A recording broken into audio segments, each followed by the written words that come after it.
Welcome back to the deep dive. We usually tackle a whole stack of sources, but today we're doing something a bit different. Yeah, just one source today, but it's a good one. It really is. It's an article from Interview Baba listing top interview questions for dialysis nurses. Okay, so why that? It might seem a bit specific, right? Exactly. You're probably thinking, I'm not job hunting for that. But stick with us. We're using these questions as a kind of secret key. A way to unlock what it actually takes to be a great dialysis nurse, beyond just the job description. Precisely. We want to get under the hood, understand the skills, the knowledge, the whole temperament needed for this critical job. It's life-sustaining work, and these questions, they kind of peel back the layers. You get a real sense of the complexity. So even if this isn't your field, you get a much deeper appreciation for what's involved in caring for patients with kidney failure and for the nurses doing it. Yeah, it's not just technical stuff. It's deeply human. Lots of critical thinking, lots of connection. Right. So let's get into it. The source actually starts with a fundamental question, the why. What makes someone want to be a dialysis nurse? And that's interesting because, as the source hints, it often comes from somewhere quite personal. Like what? Well, maybe they have a family member with kidney disease, or they've seen the impact, or sometimes it's a real desire to work with patients long-term, people managing chronic conditions. So it's about those relationships, not just a quick in and out. Definitely not. You're building relationships. And that's crucial because, well, dialysis becomes a regular part of someone's life. Which I guess leads to the source calling it a critical specialty. It sounds like more than just running machines. Oh, much more. The machines are vital, obviously, but it's this blend of skills that's unique. What kind of blend are we talking about? Okay, so you need the hard science, right? A solid grasp of nephrology, kidney science. You need to be good at patient education, explaining complex things simply. To the patient and their family, I imagine. Absolutely. And yeah, operating the equipment, monitoring everything closely, but woven through all that, really strong interpersonal skills, empathy, support. Because you're with them through a really tough journey. Exactly. So the interview questions, they're trying to suss out that balance. Can you handle the tech and the human side? Can you manage stress? Are you truly dedicated? Okay, that makes sense. Let's dive into the technical side a bit more first. The source asks about the different types of dialysis. Right. It mainly covers the two big ones, hemodialysis and peritoneal dialysis, HD and PD. Hemodialysis. That's the one I think most people picture. Probably. That's where blood is filtered outside the body using an artificial kidney. The dialyzer. Usually done in a clinic. Typically, yeah. Though home hemodialysis is growing, for the nurse, a huge focus is monitoring the vascular access. That's the connection point, where the blood leaves and returns. Exactly. It's the patient's lifeline, basically. Needs constant care, constant checks. Plus, you're calibrating the machine, watching the patient closely for any immediate reactions during the treatment. Okay, so HD clinic-based, machine-focused immediate monitoring. What about peritoneal dialysis, PD? PD is different. It actually uses the lining of the patient's own abdomen, the peritoneum, as the filter. How's that work? Well, special fluid is put into the abdomen. It sits there for a while, dwells, pulling out waste products, and then it's drained out. And that's often done at home. Yeah, much more often. Patients can do it manually with fluid bags throughout the day, that's CAPD, or they might use a machine overnight while they sleep, that's APD. So the nurse's role must be quite different then. Totally different focus. It's heavily weighted towards patient education. For their catheter site, spot infections. You're basically training them to manage their own treatment. That's it. Empowering them for home care. It's a big shift in responsibility. Wow, yeah. One is direct management in a clinic. The other is teaching and support for independence. Huge difference. It really is. And thinking about the equipment, especially with HD, the source stresses knowing the machines inside out. Those pre-treatment checks. Why are they so critical? I guess because. Well, mistakes could be really bad. Extremely bad. Life-sustaining treatment leaves zero room for error. The source lists specific checks, but it boils down to safety. You're looking for damage, testing alarms, making sure fluid paths are clear, priming the circuit. Priming, like getting the air out. Exactly. Verifying calibration, making sure everything's clean from the last use, checking supplies are right and sterile, and documenting every single step. Sounds meticulous. Has to be. Miss one thing and you could affect how well the treatment works, or worse, cause a serious problem for the patient. Like an air embolism. It's about absolute precision. That definitely puts the pressure on. And this field changes, right? Technology, best practices. How do nurses keep up? The source mentioned professional development. Yeah, staying current is vital. Nurses do it through ongoing training, reading journals like the Journal of Renal Nursing, going to conferences, the American Nephrology Nurses Association, ANA is a big one, webinars, getting certified. Like the CDN, Certified Dialysis Nurse. Right.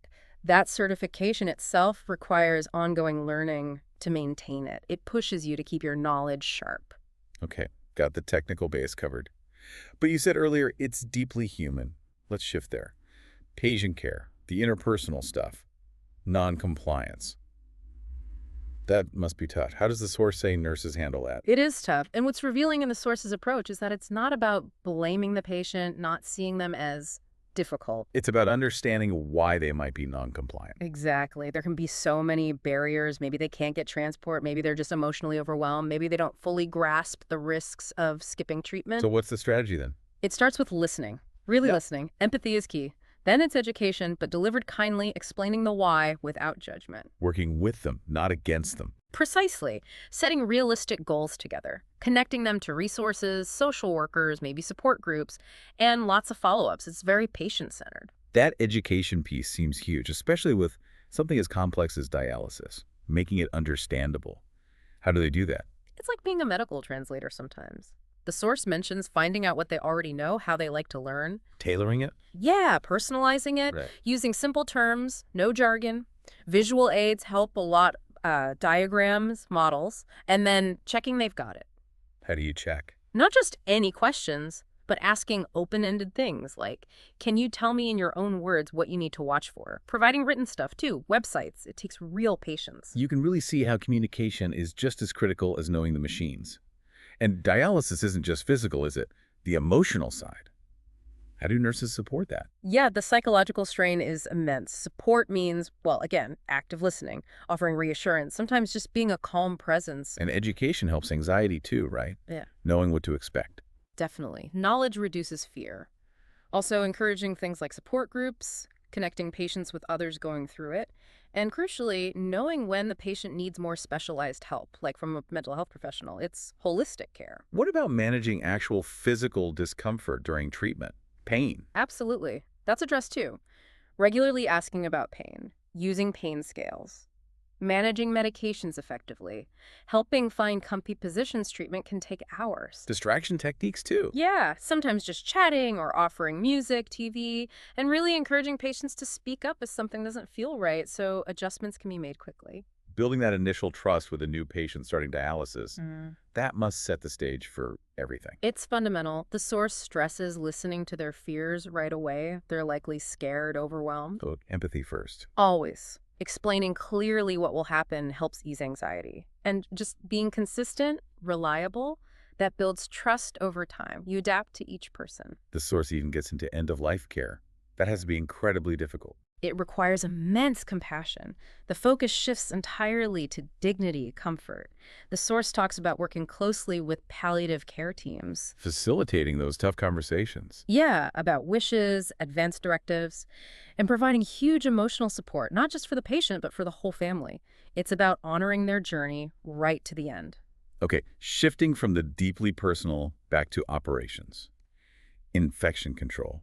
You mentioned connecting to the bloodstream. That sounds high risk.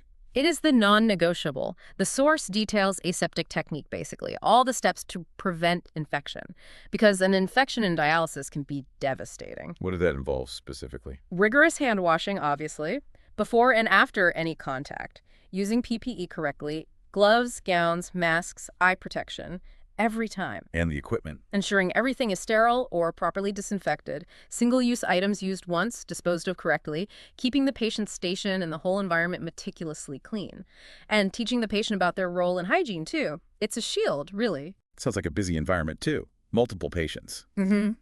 How do nurses juggle it all? Time management, prioritizing. Yeah, it's often fast-paced. You need sharp organizational skills.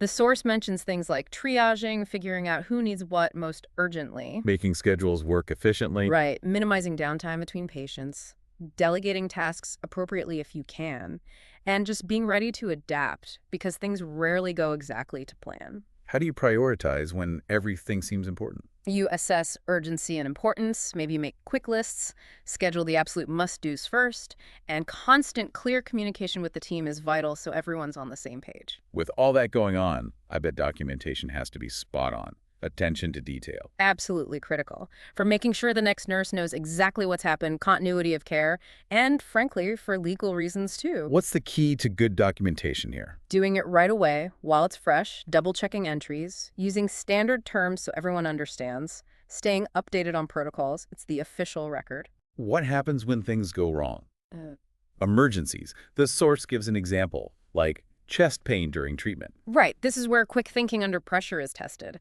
The first step is a super fast assessment. What's happening? Then hit the emergency To button. initiate the protocol, yes.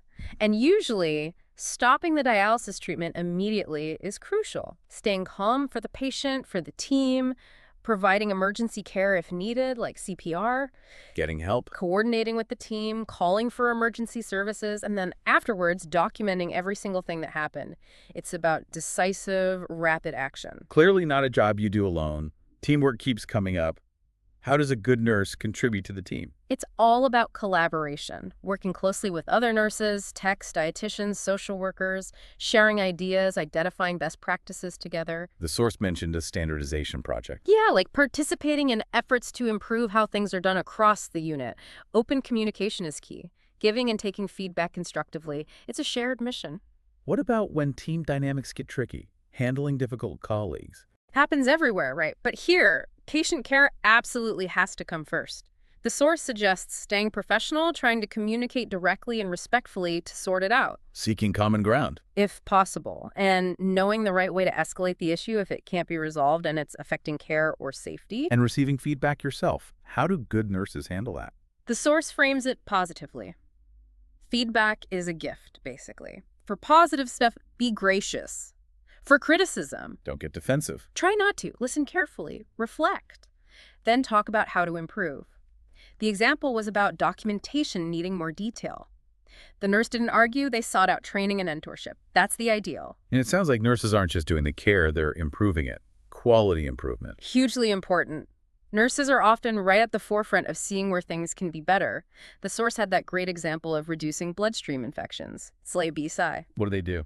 They saw their rates were high, formed a team, nurses, doctors, others developed a new protocol based on evidence, implemented it, trained everyone. And track the results. Yeah, and saw a big drop, 40% reduction in the example. It shows how nurses drive change using data and collaboration. Given everything we've discussed, the technical skill, the emotional demands, the pace resilience seems essential. Stress management. Oh, absolutely fundamental. To survive and thrive in this job, you need coping strategies.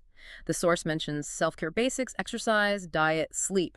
Sounds simple, but vital. What else? Professional support. Talking things through with colleagues, debriefing after tough events, trying to maintain some work-life balance, hobbies, family, friends, and interestingly, continuing education helps too. How does education reduce stress? Builds confidence. Feeling competent and prepared actually makes the stressful situations more manageable. Makes sense. Lastly, where does a career in dialysis nursing lead? Long-term goals. It's not a dead end at all. The source shows clear paths. Getting certified, the CDN, usually within a couple of years. And maybe leadership. Yeah, becoming a charge nurse in, say, 3 to 5 years. Longer term, maybe moving into education, getting a master's degree, teaching new nurses. That might be 5-10 years down the line. And even beyond that. Influencing the whole field. Yeah. Getting involved in professional organizations, shaping policy and standards. It often evolves from direct care to improving care systems, education, advocacy. Wow. Okay. Stepping back and looking at all these questions together, it paints an incredibly rich picture, doesn't it? It really does. Yeah. Far more than just interview prep. It shows this amazing blend of like high-tech skill, sharp critical thinking, deep empathy, and just grit, resilience. Absolutely. Using these questions as our guide really highlighted how multifaceted dialysis nursing is. It's demanding, no doubt, Yeah. but you also see the potential for incredible reward in those patient connections. Yeah, you definitely get a shortcut to appreciating the dedication involved and the complexity of the care these nurses provide every single day. It's life-sustaining in more ways than one. So here's something to think about. Considering the deep long-term bond dialysis nurses often form with their patients, seeing them multiple times a week, sometimes for years, How might that unique relationship shape the nurse's own view on resilience and what truly patient-centered care looks like?